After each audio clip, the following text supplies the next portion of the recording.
master potter Bill Van Gilder will show you how to make one of these stunning sets out of stoneware clay. Right now on DIY's Throwing Clay.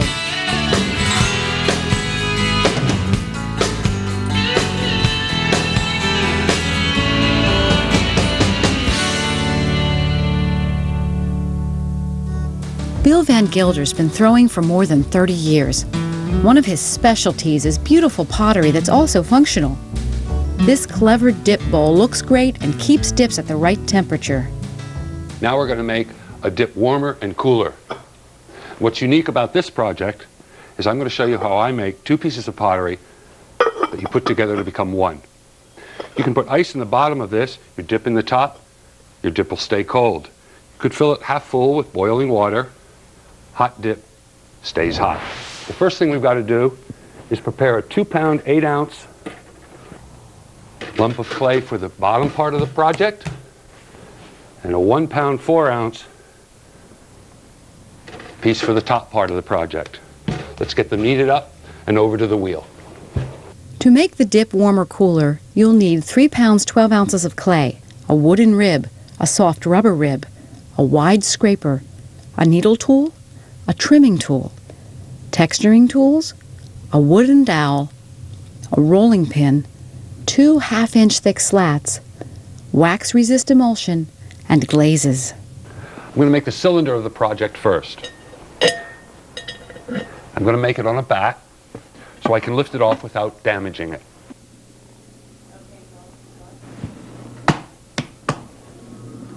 We've got to get the clay perfectly centered before we start to open and form the cylinder. Centering the clay perfectly from the beginning is essential. Bill's put tips on centering on DIYnetwork.com. Next, we've got to open the clay to form the base of the cylinder. Keeping the base about a 1/4 inch thick, Bill opens the pot wide, then draws the clay inward and upward to leave a nice tight corner. Now I'm going to force more clay up into the wall by tucking my thumb in at the foot, placing my fingertips of my right hand under that groove, and draw it upward. After every pull I make, I level the rim. Finger inside, finger outside, finger on top, with a little bit of pressure. If you can control the rim of the pot, the rest of it becomes much easier. Bill measures the cylinder to make sure the next piece he throws, the bowl, will fit inside it. Okay, the outside's 6 1/2, and the inside's 5 1/2. So our dimensions are right. I'm going to use the rib on the outside to create a flattened, kind of heavy-duty rim, because the bowl is going to rest on this rim, so it's got to be strong. Okay, it looks pretty good. It's time to get this cylinder cut from the bat, and I'm using these funny wiggle wires to do that, and they make a great pattern on the bottom of the pots. Okay, let's set the cylinder aside and get our bowl made, the top piece of the project. This one I'm not going to make on a bat. Bill uses 1.25 pounds of clay to throw the bowl. He doesn't use a bat because it will be easy enough to get this small bowl safely off the wheelhead without one. Again, I flatten the bottom so I don't trap any air between the clay and the wheelhead. Use a lot of water when you center. Quick wheel speed, and open the bowl. As I come outward, I relax the pressure, so I get a nice curve and a great start to the bowl. More water, and we start the pull upward.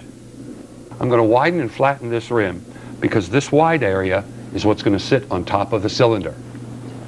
Bill left enough clay at the top of the wall to make a sturdy rim. The top needs to be 6 1/2 inches across, just like the cylinder. And the bowl has to be short enough that it doesn't touch the bottom of the cylinder. Let's take a measurement, and we're a little bit big there. Put your hands in front of you, lightly against the rim, and lean them inward. That's going to compact the bowl rim to 6 1/2 inches. So remove the water from the inside of the bowl, smooth the edges, and at this stage we slow the wheel down to a slow to medium speed. Bill adds some decorative flourishes. With his fingertips, he makes a swirl inside the bowl. Then he uses a wooden rib to cut grooves in the rim. And one final measurement. It's wide enough and it's not too tall. So let's get the bowl cut from the wheel head and lift it onto the wear board. I want you to use a wet scraper. This is a technique I use all the time. Pick the bowl up, set it on the scraper, support it with your fingertips onto the wear board, and quickly pull it away. The bowl will stay perfectly round. We're now going to let the pieces dry until they're leather hard. We'll get them trimmed and get the handles on them. When DIY's throwing clay continues, Bill combines the pieces for a perfect fit. Welcome back to Throwing Clay. Bill is making a dip warmer cooler. So far, he's used 2.5 pounds of clay to throw a cylinder for the base. He made sure the rim was sturdy and measured the opening to ensure a good fit. Then he threw a small bowl with 1.25 pounds of clay. He also gave it a strong, flat rim and measured it to make sure it fit inside the cylinder. Then he put them aside to dry until they were leather hard. To trim our project pieces, we need a slab. This is the pad on which we're going to rest the pieces on the wheel head. We can throw it, or we can hand build it. Let me show you how I do it. I'm going to form this slab just about 1/2 inch thick. To give the slab a uniform thickness, Bill uses 2 1/2-inch thick slats to elevate his rolling pin. Okay, let's get it over to the wheel. So let's get the slab pressed tightly to the wheel head. I'm going to use a little bit of sponge there. And let's get it trimmed round. He trims the pad round because it is easier to center round forms on a round pad. Okay, we want to dry it off because we want a tacky surface on here, not a wet, slippery surface.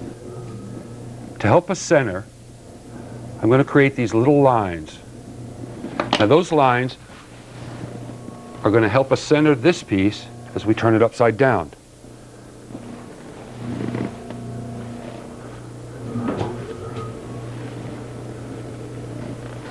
Pretty easy. Let's get this edge trimmed. Bill trims the extra clay from the bottom and sides of the cylinder and shapes the piece the way he wants it. I'm pressuring the piece with my fingertips in the center of the top very lightly. I don't want to dent this bottom. And I'm connecting the tool to my thumb.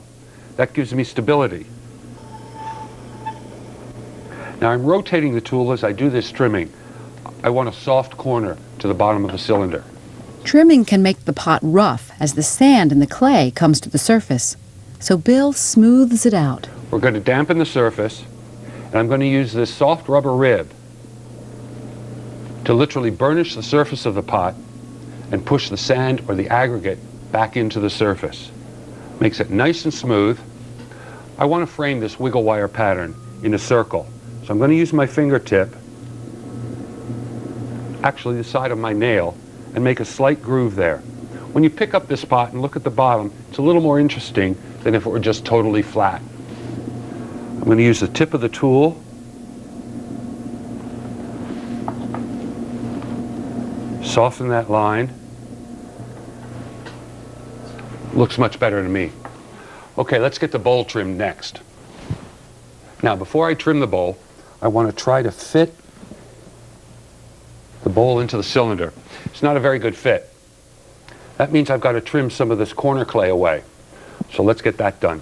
Okay, so let's get the pad cleaned up again. Invert our bowl. But hey, one thing I want to show you. I'm going to create what I call a keyhole. Bill digs out a channel in the pad with his fingertip. Otherwise, once he trims the bottom of the bowl round and smooth, it would be impossible to pick it up without damaging it. Now this keyhole allows me to get my finger up underneath the rim and pop it loose from the slab. I'm pushing down lightly on the top of the bowl and going in to trim the corner with the tip of my tool. Now remember, we had to decrease the diameter of this corner, and this is how you're going to do it. Push the tip of the tool into that corner until you remove just a bit of clay. Stop the wheel, pop the bowl up, and give it a test. And that's pretty good. That means I don't have to take any more from that corner. Now let's clean the bowl up.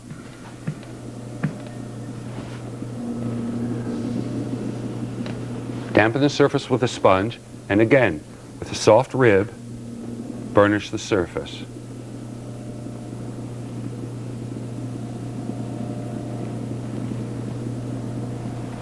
Let's see how our bowl fits.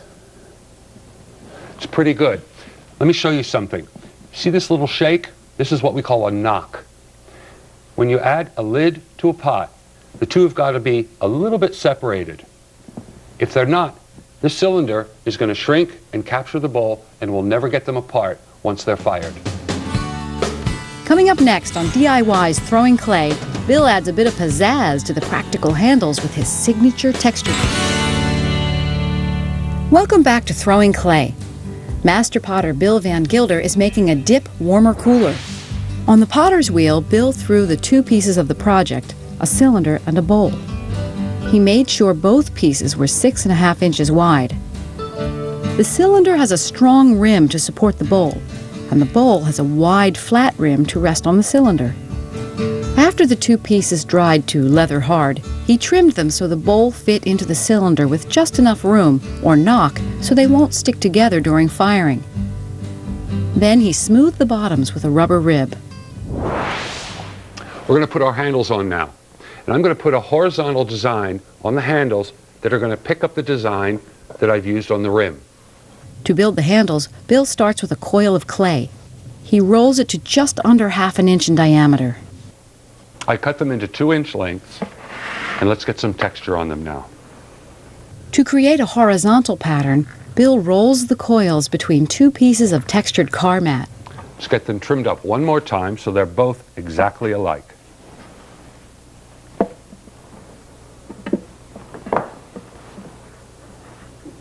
And now let's get them onto the sides of the cylinder.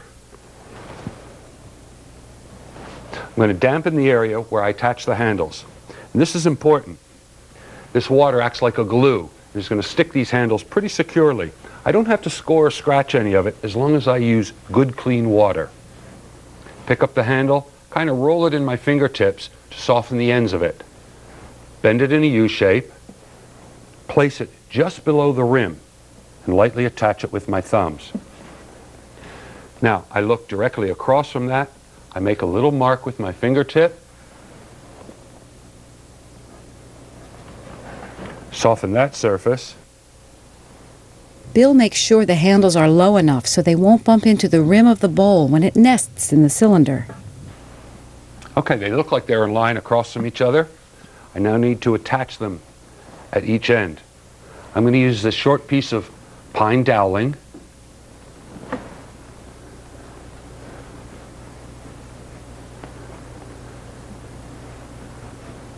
And I'm pressuring this handle tight to the cylinder.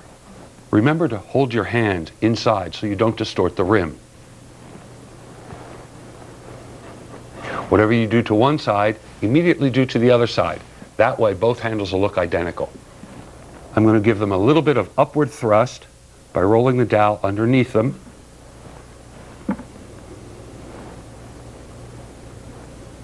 That also helps secure them to the cylinder a little bit more.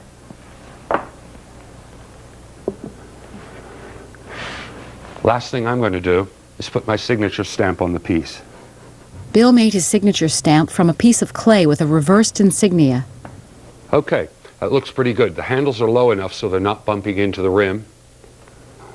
Let's get the piece dried to a bone dry stage and into the kiln for its first firing. To ensure the rim doesn't distort as it dries, Bill keeps the two pieces nesting together. This way, the dip warmer cooler will stay round as it shrinks and dries. Once the pieces are bone dry, Bill stacks them in the kiln for the bisque firing. Since the pots are not glazed, they won't stick together when they're fired. The kiln fires for 10 to 12 hours to about 1750 degrees Fahrenheit. Then it cools for at least 24 hours before Bill can unload it. Let's get the two pieces of our project glazed. I'm going to glaze the project overall in this teal blue. I'm going to make a second dip of the bottom part of the project with this rutile green. When they overlap, melt in the kiln, they produce this cool blue color. Before mixing up a large batch of glaze, Bill creates test tiles. Using the same clay he'll use for his project, he fires the tiles to see how the glazes will look. Sometimes combining glazes gives surprising results. Next on DIY's Throwing Clay, Bill reveals how he gets his layered look. Welcome back to DIY's Throwing Clay. Bill is making a dip warmer cooler. So far, he has thrown a cylinder for the base and a bowl with a flat rim for the top, both 6.5 inches wide. When they were leather hard, he trimmed under the rim of the bowl to make it fit perfectly into the cylinder. Then he added 2 textured handles to the cylinder. When the pieces were bone dry, he fired them in the bisque kiln. Now they are ready to glaze. But the first thing we've got to do is get parts of our project waxed. Now we're going to apply wax wherever the 2 pieces meet and on the base. And that's important. The wax is going to resist the glaze, otherwise they'd stick together in the kiln. To keep things neat, Bill uses the base as a holder for the bowl. He waxes under the rim and about 1/2 inch down the side, leaving a nice straight line. Set that aside to dry. And let's do the rim. Don't overload your brush with wax. It's liable to run down the side of the pot. Bill inverts the bowl on a cylinder so he can wax the bottom. You know, it pays to take time and do this carefully. You don't want to lose the piece after you've put so much work into it. Bill sets aside the waxed pieces for about 5 minutes to dry. Wax is dry. Let's get our pieces into the glaze. Now, here's something important. There's no wax on the bottom of this, so I can't dip it in the glaze and set it on the table. The bottom will be marred. So I'm going to dip it in the glaze.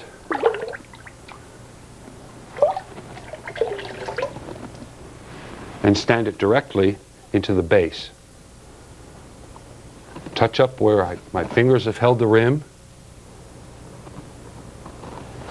And wait for it to dry. It'll take about 30 or 40 seconds. Let's get the second part glazed. Bill wipes off the extra drips of glaze so the coating won't get too thick.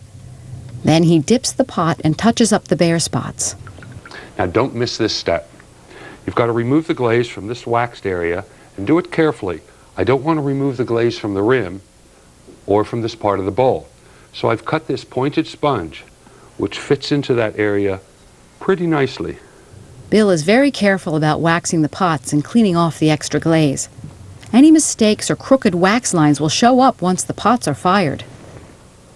Okay, that looks pretty good. The next step is to get this re-dipped in the green glaze about halfway down.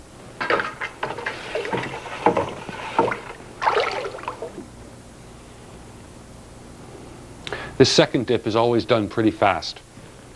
Too much glaze, and it's going to chip and fall off as it dries. Layering glazes increases your color palette. It's an art as well as a technique. Bill's put tips on layering glazes on DIYnetwork.com. Now I'm going to fire these 2 pieces together. The weight of this bowl is going to keep the base perfectly round at the rim. As Bill loads the kiln for the high temperature firing, he makes sure no glazed parts touch. Since the underside of the bowl's rim and the rim of the cylinder have no glaze, he can fire the 2 pieces nesting together and they won't fuse. The kiln heats up over 10 to 12 hours to 2200 degrees Fahrenheit. Then it cools for at least 24 hours before Bill can open the lid and unload it.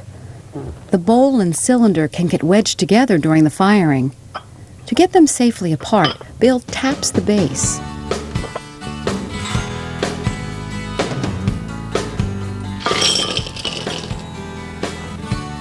These dip cooler warmers are actually pretty cool things. And the friends of yours that entertain, they're going to want you to make one for them.